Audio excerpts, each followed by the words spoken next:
What's up, Matric? Welcome back to another video on sequences and series. In today's video, we're going to talk about the infinite geometric series. But before we start with the infinite geometric series, I would love us to recap on the previous videos and what we talk about. The previous video we focused on arithmetics and geometric series. Okay, today's video we're going to focus more on the geometric series, and the geometric series is an ordered list of terms with the characteristic that the term of the sequence are all fixed multiple of the term before it, and this multiple is called the constant ratio. So meaning when we have a geometric series, what made the geometric series special is the fact that every time we had to move from the next term, we had to multiply it by the constant ratio. And then we also learned that the geometric series was actually an exponential series. It's actually shoot exponentially. So I'm gonna give an example and trying to explain everything that I'm trying to say here. But before I move to the example, I wanted to explain this part here. We know that in order for us to find the constant ratio, then our T2 should be divided by our T1, and also our T3. If ever our T3 is divided by T2, it should give us the same value that the T2 was divided by T1. These two values should be constant, and once these two values are constant, then we know that we are having a geometric series. Okay, I will give an example just to make that clear. For an example, let's say we have a series that says 2, 1/2, 1/4, 1/8. So in order for us to find a constant ratio, then we know that T1 is equal to 2, T2 is equal to 1, T3 is equal to half. Okay, T2 over T1. And then T3 over T2. Okay, so our T2 value is a 1, and then our T3 value is a half, then T2 is a 1. Then we know that it's a half, then this is a half, therefore this is constant. If it's constant ratio, then we know it's a geometric ratio. Okay, we know that the constant, and then we also know that it's a geometric ratio. The next thing that we learned with the geometric ratio was the fact that the general formula for the geometric ratio was actually given by Tn is equal to A times Rn minus 1. Okay, and then we define each and every single one of this term. We say that A was the first term, which was T1, and then we know that R is the constant ratio, and then we also know that M was the position. Okay, hopefully this is making sense to you guys. And then we move to the next part that we learned. We also know that we spoke about the sum formula, and then we know that with the sum formula, with the sum formula, the geometric ratio had two different sum formula. It was Sn was equal to A Rn minus 1 over R minus 1. Then we have Sn was equal to A 1 minus Rn over 1 minus R. Okay, when do we use each of the formula? We know that R cannot be equal to 1, R cannot be equal to 1 on both formula, but in order for us to use the first formula, we can only use it if R is greater than 1, and then we can only use the second formula if R is less than 1. So whenever we have a series and we find a constant ratio, and if that constant ratio is ever greater than 1, then we know that we're using the first formula to calculate the sum of it. And then if ever R is actually less than 1, then we know that we should use the second formula. And coming from here, we also know that we studied that this could be written in sigma notation. Then we went to the sigma notation, where we knew that in order for us to write this in the sigma notation, it says the sum of A times R I minus 1 we're starting from I is equal to 1 to the nth value should be equal to a Rn minus 1 over R minus 1. Okay, so we learned that this sign means the sum, and then this is the starting point, so this is from, and then this is the ending part. This was and or to. So this could be the start. So it's the sum starting from I is equal to 1, ending at I nth value, and then this is the 10th formula, the general formula, and then this is the sum formula right there. So we're looking for the sum of the general formula, which the general formula is also the way that we can get the series, the notation series, which is 1, 2, 3, 4, 5. That's how you get it, and also this is the summation of each. Okay, so moving from there, then we move into today's topic. Today's topic, we are talking about the converge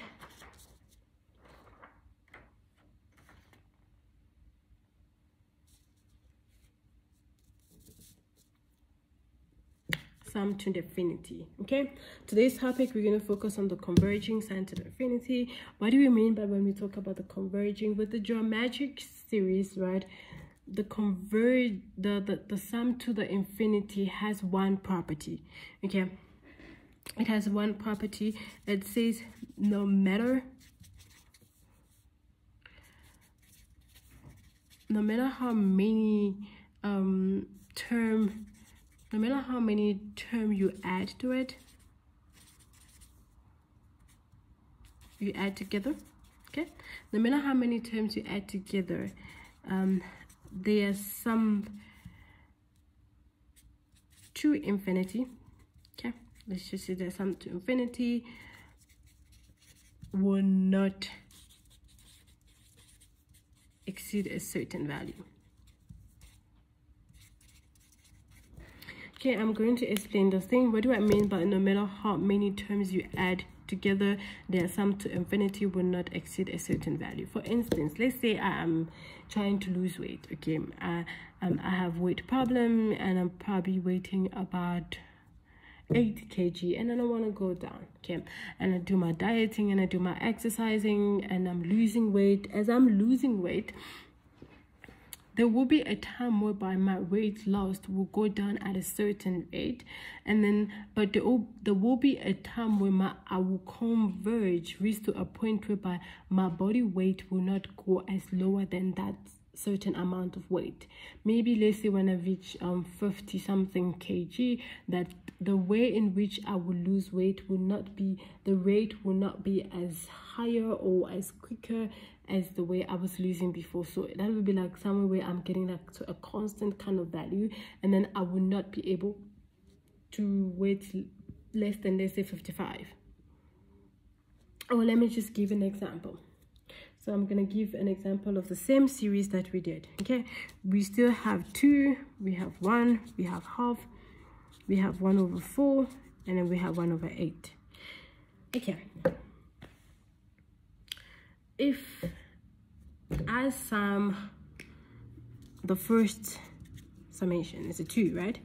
If I sum the second like this, if I sum the two values, if I sum 2, then I'm getting a 3.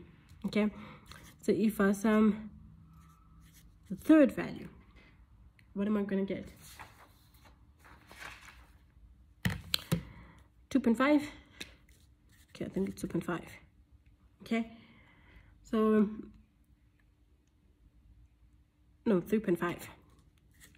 3.5. Okay, so it's a 2 plus a 1 plus a 0.5, then it's 3.5. And then if I sum the fourth term plus 1 over 4, then I get 3.75. If I sum the fifth term, okay, let's just keep summing it. Sum the fifth term, then I get 3.875. If I sum the sixth term, let's say we're multiplying this by half, right? Let's say 1/8 times a half. Okay, so that's 1/16. Then I add that to 1. Then I'm getting 3.9375. If I sum, this is the seventh term.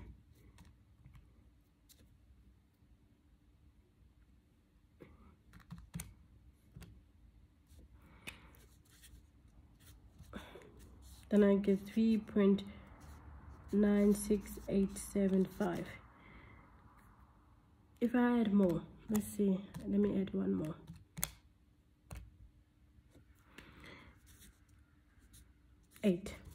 Then I get 3.9843. So as much as I am summing this thing, okay, you can see this, there is an increase, but when we got to somewhere around the summation of the fifth term, then we realized that the rate in which this is increasing, it's no longer as quicker as the first rate that we had here right in the beginning. Like, it's no longer as faster as this. It's still increasing, but it's increasing at a very slower rate. But if we check this properly, the sum of infinity to this number can actually be 4. Meaning, if we keep adding this value, it will not be greater than 4. This is what I'm trying to talk about. As I am losing weight, I will be losing at a certain rate from the beginning, but when I reach to a certain kg, I will not be able to lose as much as I was losing before. And that way of converging, or just reaching to a certain level whereby I'm not going as lower as faster as I could have went to, there's that kind of a little bit of stagnation, but it's not really that much. There is still that little bit of increment or decrement, but it's not as much. That is when we have reached the converging part, and the sum of the infinity, we cannot exceed that certain amount. We cannot exceed it. Okay, so let me introduce when does it qualify that this sum of infinity cannot exceed a certain amount, because I know that there are certain series that you can put, it won't even have like a pattern or a converging pattern that whereby it reaching to a certain amount, it will increase as much as it wants to. Okay, when do we get our series to actually converge to a certain amount? Okay, our series our sum to infinity, which we know is a 1 minus rn over 1 minus r. This formula here can only converge to a certain amount if my r is between 1 and -1. If my r is between 1 and -1, then we know that this value will actually converge. That's how we did get it here. From here, we previously noticed that this value here was actually a multiple. We're multiplying by half every time. That every time we were trying to look for value, we were multiplying it by half. Okay, we found that our r value was actually a half, that every time we were getting to the next value, we were multiplying by half, and that means r is equal to half. And then when we put on the half into this thing, then we realized that, okay, this is how we got the converging. Okay, this is how the series actually met the converging criteria. Okay. As long as our r value is between -1 and 1, then the sum will actually meet the criteria of converging. Okay, for instance, let's say let me just say the r value is a half. Okay, if I raise it to the power 1, then I have a half. But if I take the same half, then I raise it to the power 2, then I have 1/4. Take the same half, raise it to the power 3, then I have 1/8. take the same r, raise it to the power 4, then I have 1 over 16th. Right? 1 over 16th.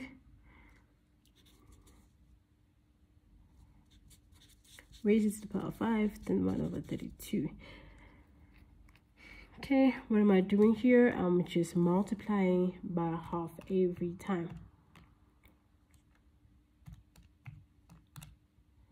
Okay, multiplying by half all the time.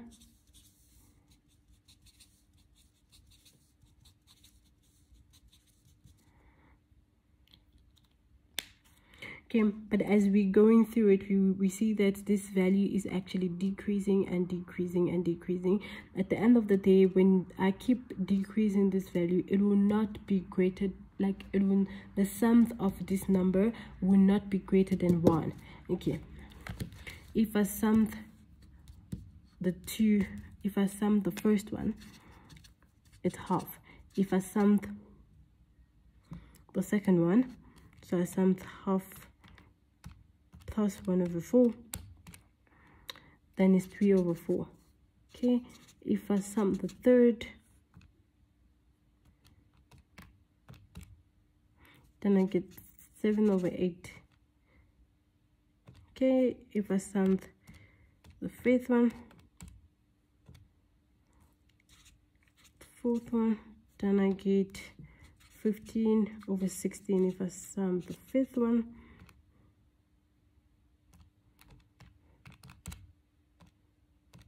then I get 31 over 32. Can you see that? The summation of them will not be more than 1.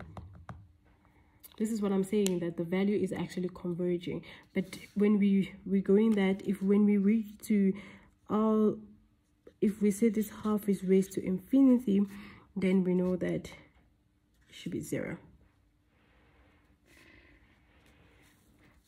When n reach to infinity, then r raised to n. When n is the infinity, then we know this is a 0. And then if this is a 0, that means this formula here changes, because this will be a 0, which gonna make it cross multiplying a minus a times rn over 1 minus r. So this is 0. Then we know that our sum to the infinity formula is actually this. Okay, so that's actually the new formula that we came up with.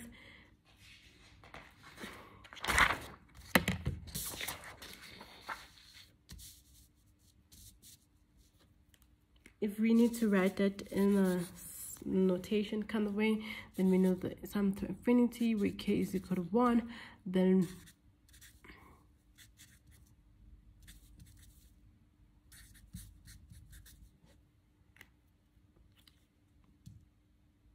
okay. So what happens when r does not fall between -1 and 1? Okay, when r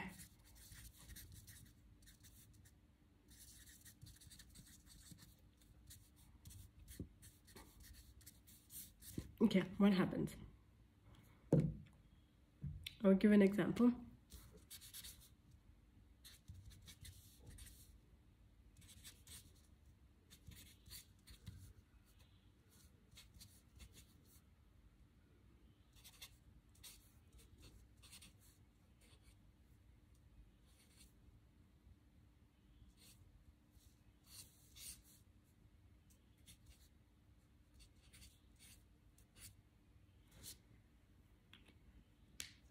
Okay, so this is the summed part.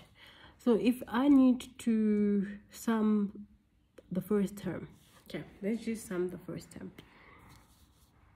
Oh, let's sum from the second term. 3, 1 minus t raised to the power of 2 over 1 minus 2. Okay, and we have 3 times 1 minus 2 raised to the power 2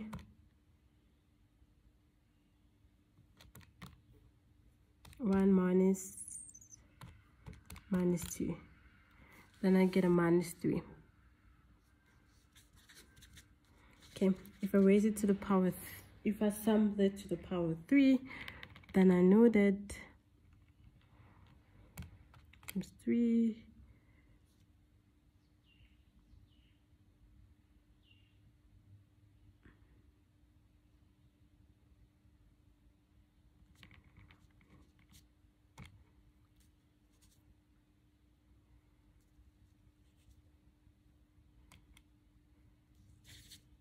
then I get a 9. Okay, just hold on. I think I made a mistake in the first one. Yeah, this is a 5, this is a 9.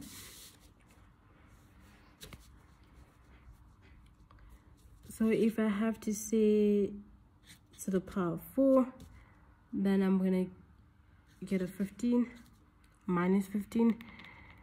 Okay, let's raise it to the power 4 and see.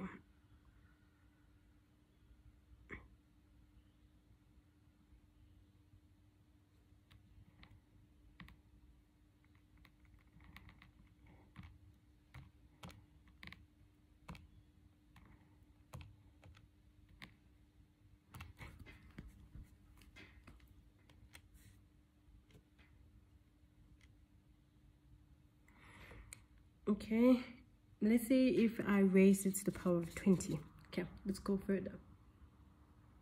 What happens when I raise it to the power of 20? Then I get a minus 148,575. Okay, I just want to double check something that we are still correct.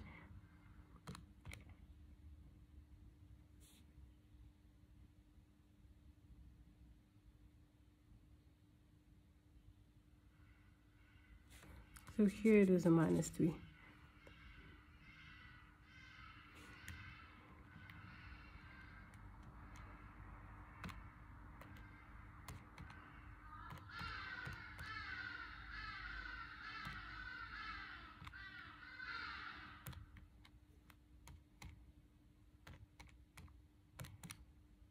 Yes, we are correct. As you can see that the sums of these values are not converging to a specific value. In fact, yes, it's moving from a minus 3, then we get a 9, then we get a 15. Then as we go in further, the number is getting smaller and smaller, but it's not like, okay, let me say if I go to converge it to 25, you see, when I reach to sum to the power 25, then I'm shooting back to a positive number. Just see it. Look at how it's going. It goes from a negative, then it goes positive, then it goes lower, then it goes lower, then it shoots back up. So this is actually not converging to a specific amount. It's not actually converging. That's what I'm saying. Like if R is not less than 1, then the value of R when put to the formula of the sum does not converge to a specific amount. Okay, I probably think it's time for us to take examples, okay, to go through some questions and work out from them.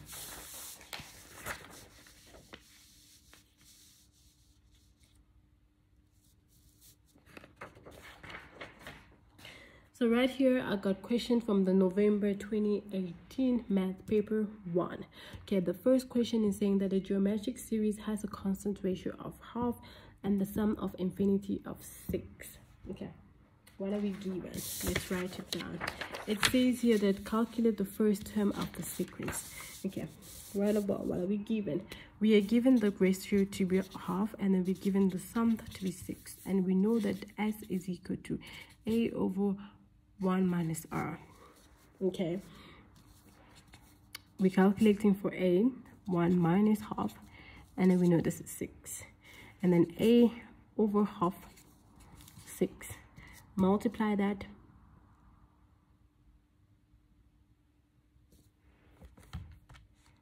Multiply that. 6 multiply that by half. I get a 3, and a is equal to 3. Okay, so the next question says calculate the nth term of the sequence, the series. Okay, so for us to calculate the nth term of the series, we know that Tn is equal to ARn minus 1. Okay, we know that from the previous video, and we're looking for T8, so we know that our A is 3, and then our R is that, and then nth is 8 minus 1. So it's a 3 times a half raised to the power of 7, which is a 0,0234375. Okay, and a fraction is 3/128. Okay, so the next question says, given the sum of infinity at 3 times 2 raised to the power 1 minus k is equal to 5 divided 5,8125. We're starting from k is equal to 1, we're ending from k to the nth. Okay, so it says calculate the value of n. Okay, we're trying to calculate the value of n. The only way to calculate the value of n, we need to find r, and then the only way to find r is by us trying to expound this ratio and putting the values here into the 10th formula so that we can get the series that is equal to this. Okay, let's start doing that.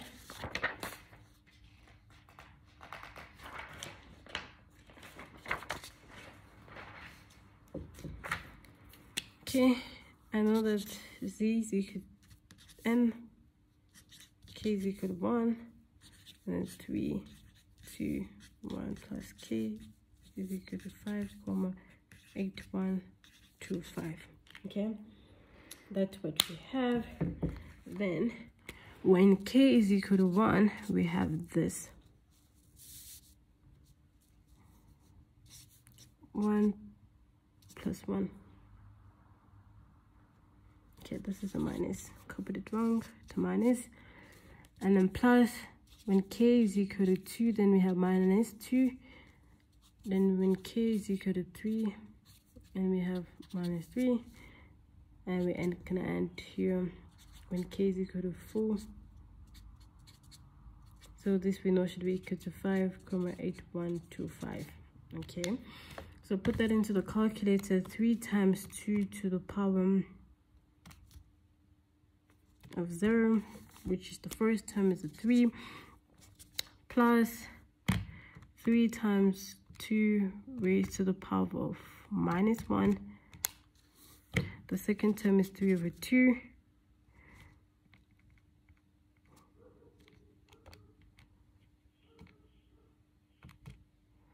The third term is 3/4.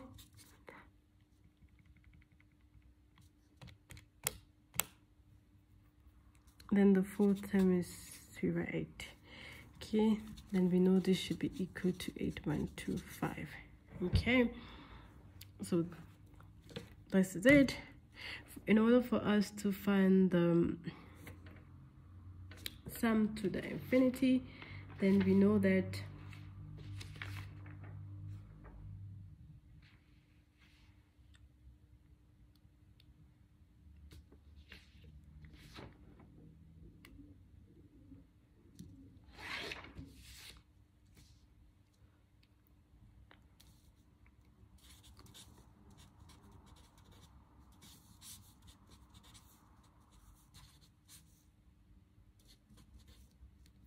since we're looking for n.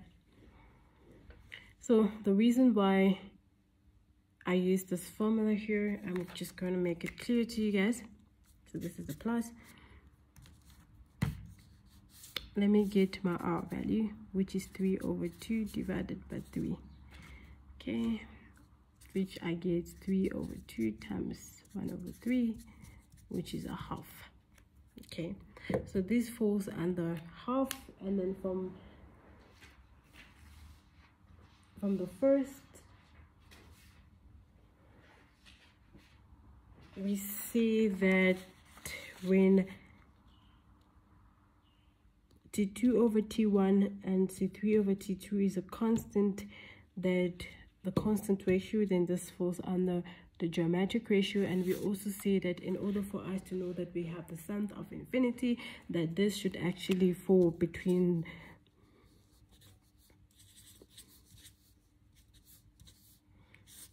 the R value should be falling under that, and then this qualifies us to use this formula. Okay, and then the same thing qualifies us to use the first formula of the sum.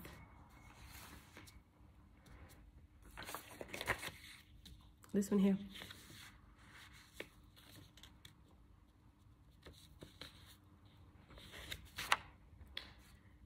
Okay, writing everything down, we know that A is equal to 3, 1 minus half n, 1 minus half is equal to 5,8125. Okay, we're given that 3, 1 minus half by n, half is equal to 5,8125. Multiply there, I get a 6. 1 minus half n is equal to 5,8125. Divided by 6, divided by 6. 5,8125 divided by 6. Then I get 0. I get 0,96875 1 minus half raised to the power n. Okay, so I leave the half raised to the power n. Then I bring the 1 to the other side, which is a negative, then plus 0.96875. So we get 1 over 32 and a half. Okay, I can get rid of the minus sign because it's the same everywhere. For me to get rid of the n, I have to introduce the log just to bring it down. Then introduce, while I do on one side, I do it on the other side. Then n is equal to the log of 1 over 32 divided by log of half. Okay, so in the calculator, log of 1 over 32 divided by log of half, which is equal to 5.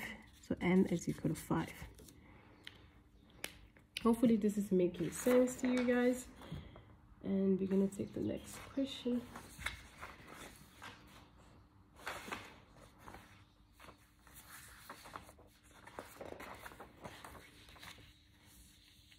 So question 3 says that if the sum of 3 times 2 raised to the power 1 minus k is equal to p, starting from k is equal to 1, ending to k is equal to 20, write down the sum of 24 times 2 raised to the power minus 4, starting from k is equal to 1 to 20 in terms of p. Okay.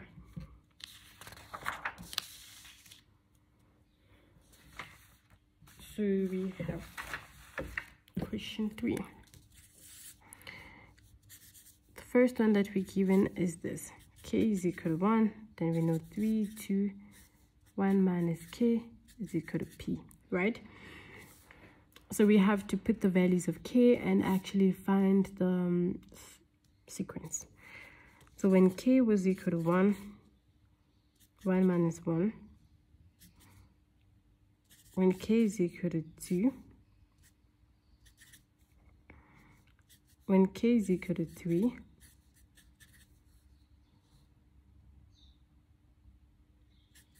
when k is equal to 4, okay, I'm gonna go like that, which is equal to p. Okay, so I'm gonna put it down.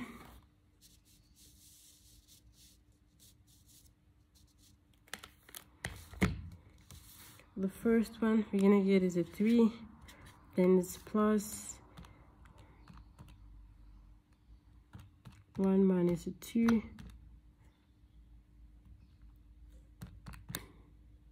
So we get a 3 over 2. When you minus by 3, 3 over 4, the third term.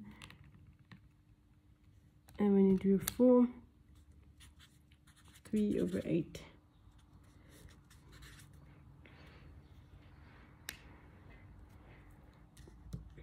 So this is it. And then we also, and then it also says write down, it says write down the sum of 24 times 2 raised to the power minus 4 in terms of p. So we also need to break this down and write this down in terms of that. And we know that the sum of 3 plus 3 over 2 plus 3 over 4 plus 3 over 8 is equal to p, right? So how can we write this in the form of that? This takes us to the next one, which says the sum of 20 k is equal to 1, 24, 2 minus k. Okay, when k is equal to 1,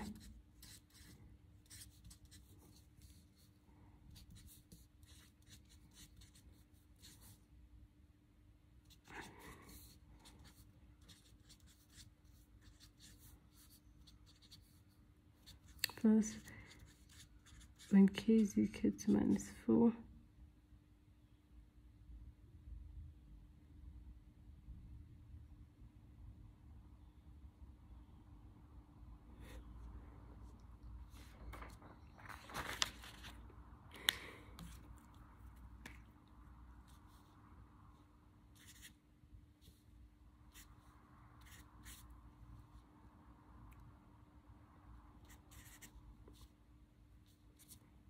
so we're ending there. Okay, that was the last term because we are given the last term.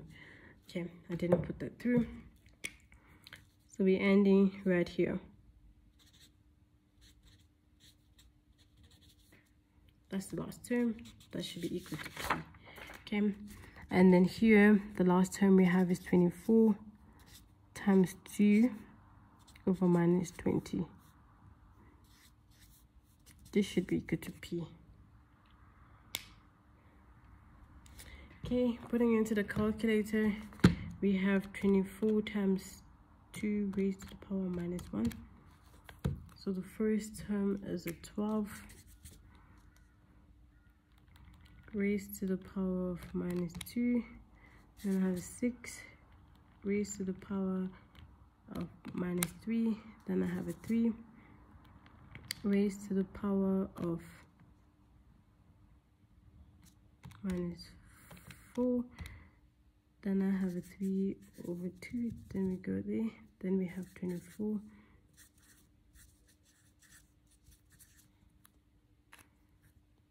to p. So in order for me to write this similar to that, if I divide the sequence by 4, if I divide the whole sequence by 4, okay, I divide the whole sequence by 4, then I get a 3.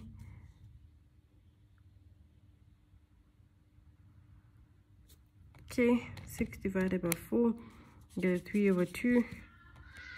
3 divided by 4, then I have 3 over 4. 3 over 2 divided by 4, then I have 3 over 8. And the last term, 24 times 2 times raised to the power minus 20. If I divide it by 4, then I get 3 times 2 times minus 19. So that's how I write it in the form of P. Okay. So thank you guys for watching this video. Hopefully it has been successful. Hopefully it did help, and hopefully you liked it. Please share the video to your fellow classmate if it did help you. And until next time, we're going to take more of question papers from different years just in order to master this on the next video.